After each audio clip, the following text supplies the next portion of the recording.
The Sentry is now in the MCU. He's been one of the most powerful heroes in Marvel Comics for years, and well, he's just as powerful in the movies. He's said to be all-powerful, invincible, able to do anything that he wants, and more powerful than all the Avengers rolled into one. But is that actually true? Could the Sentry really defeat the Avengers all by himself? Well, today, that's what we're going to try and find out. And since this question has been circling around ever since Valentina made that comment in the Thunderbolts trailer, there have been a few people saying that she didn't really mean the real Avengers, the likes of Thor, Iron Man, Captain Marvel, Hulk, heroes like that. Instead, well, maybe she was talking about the current Avengers, which is just the new Captain America and Falcon Jr., in which case, this is the lamest comparison of all time. You're trying to hype up a hero to be a god, and you say he's more powerful than these two combined? Yeah, that's not that impressive. Or, since there are technically no current Avengers, well, she's really talking about just no one, which doesn't make any sense whatsoever and doesn't even fit into the movie. No, I think she's clearly saying that Sentry is more powerful than the OG Avengers. The movie literally compares this with Sentry comparing himself to Thor, and that's what we're going to put to the test. But there does come a point where who's an Avenger and who's not becomes a little bit confusing. And for as powerful as Sentry is, well, I don't think he's powerful enough to beat up on heroes like Thor and Captain Marvel and Doctor Strange and especially Scarlet Witch all at the same time, if that last one even still counts as an Avenger. So let's just say it's the OG roster: Iron Man, Captain America, Thor, Hulk, Black Widow, and Hawkeye, but they can all be at their best. Robert Bob Reynolds is a mentally ill individual who was approached by Ox to participate in Project Sentry, aimed at creating the ultimate superhero. Reynolds managed to survive the experiments, the only one to do so, and became extremely powerful because of it. Like, extremely powerful. For starters, well, he's got some absolutely incredible strength and toughness, said to be even stronger than both Thor and Hulk. Now, the problem here is that, well, Sentry fought the Thunderbolts, just a bunch of street-level super soldiers at best, and Sentry was holding back while he was doing it. And he had really just learned that he had all these powers a day before, max. He was probably learning that he had some of these powers during the actual fight. Basically, his actual feats are on the lower end, topping out at crash landing back down on Earth and cratering the impact zone and sending out a massive shockwave and being just fine. But really nothing compared to something like Thor moving the rings of Nidavellir, or even Hulk one-shotting the Leviathan. Unless, of course, you believe that US Agent's shield is made out of vibranium. Now, we don't know for sure what it's actually made out of. It looks like it's had a lot more wear and tear than Captain America's shield, but it also looks like it functions really the exact same for all intents and purposes. If it is vibranium though, well, then Sentry bending it with ease is like one of the best strength feats in the entire MCU, instantly putting him right up there with Thanos and Red Hulk and all the other vibranium busters out there, which would actually be pretty consistent with how Sentry is in the comics. But of course, we don't know that it's vibranium or not. Heck, it might even be adamantium at this point. What we do know is that it's a rare metal, because Walker still has the same bent shield just hanging around after the movie. so it's not like it's easily replaceable. And since it's also still bent, well, it's presumable that maybe only Sentry can bend it, since no one else has been able to figure out how to bend it back. Sentry's also really tough. He was literally unfazed by every attack that was thrown his way. Also, looks like he's got an autonomous force field surrounding him too, so that just even further increases his durability. And if anything actually does injure him, like the Suicide Squad bomb put in his head, well, that actually doesn't kill him. In fact, it just makes everything way worse, unleashing the Void. But it's not just strength and toughness for the Sentry, because he's really fast too. But really, it's the fact that he has so many other powers. Like he's got telekinesis, and maybe some level of matter manipulation, which he's got absolutely no problem just spamming throughout a fight. Seriously, he'll use his telekinesis just with no hesitation, and was throwing the thunderbolts all around. He's also got some energy manipulation, either heat vision that you can't see, or he can just heat things up with a thought.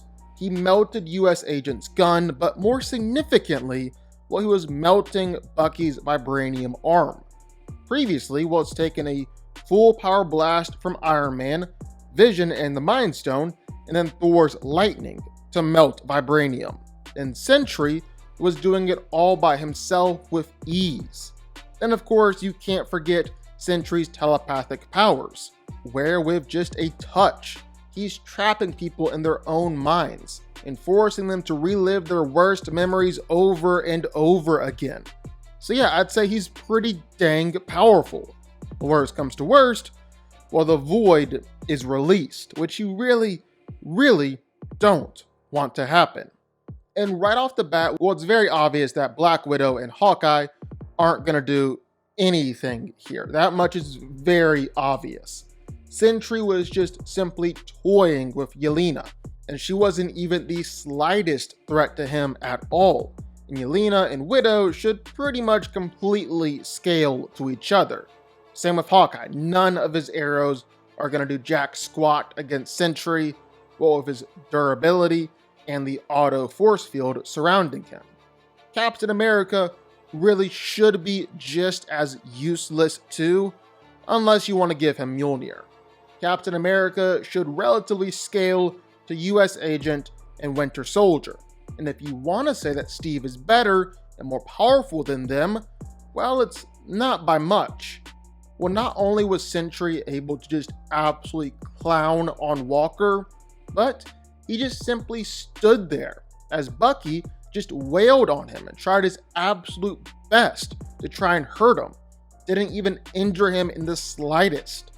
Sentry was less moved and less bothered than even Thanos was when Cap hit him.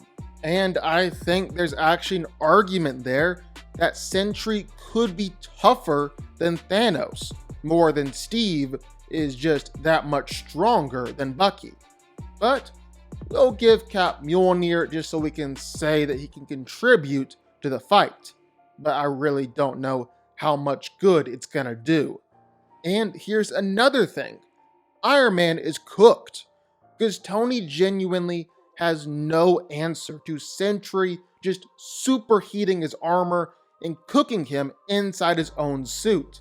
If he's casually melting vibranium with just a glance, well, nothing's really gonna stop him from doing the same thing here with Iron Man, especially since we've seen that at least older versions of Iron Man armors were definitely vulnerable to this exact thing. So pretty quickly, well, that's just leaving Hulk and Thor. And these two guys both are seriously powerful, like the Hulk. And I know when I say the Hulk, it doesn't hit with the same weight that it really should. The MCU kinda nerfed the guy as it went along, but still, it's the Hulk. The big guy is incredibly strong, and he's had some great feats along the way, fighting against Thor, punching a mountain-sized Surtur in the face. He's decking Leviathans, or even snapping the Infinity Gauntlet. All of that is crazy impressive. And then Thor's the legendary God of Thunder. And for a lot of years there, Thor was able to hold on to the title as strongest Avenger and most powerful hero in the MCU. Which shouldn't come as any surprise. He's a god. He's incredibly powerful. He's the only hero who's legitimately shown off planetary level strength on screen. He's arguably done it on multiple occasions too. He's battled against some of the toughest villains out there. He's shown off lightning level speed. He's legitimately beaten and nearly killed gods before. And let's be real, Sentry doesn't have the raw feats yet to beat these two. Like I said, he's really just fought street level heroes. If the Thunderbolts were trying to attack Thor and Hulk, well, it would have dealt with these guys just as easily.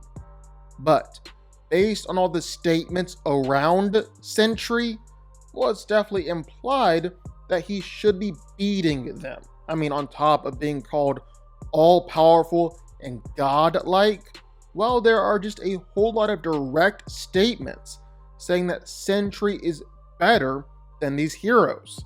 I mean, the whole point of this video, Sentry was said to be more powerful than all of the Avengers rolled into one. Sentry himself directly compared himself to Thor. Then a marketing poster for the movie in China said that Sentry had more power than Thor, Vision, and Captain Marvel combined. So yeah, that's quite a few statements that make it clear that Sentry is more powerful than Thor and Hulk. And nothing that Sentry did in the movie disproved any of these statements either. And besides, even if Thor and Hulk manage to team up to beat Sentry, well, then they have to fight the Void. And there's no way they're beating the Void. Not when the Void has all the same powers as Sentry and can just instantly banish them both to the Shadow Realm with just a thought. And seeing how susceptible they both were to a raw Scarlet Witch who didn't understand her powers, well, I don't think they have the telepathic toughness to resist this attack. Yeah, Sentry is the new heavy hitter on the block, and with everything that he's shown off, with everything that's been said about him, I really do think that he can defeat the Avengers all by himself. Sentry really is that good.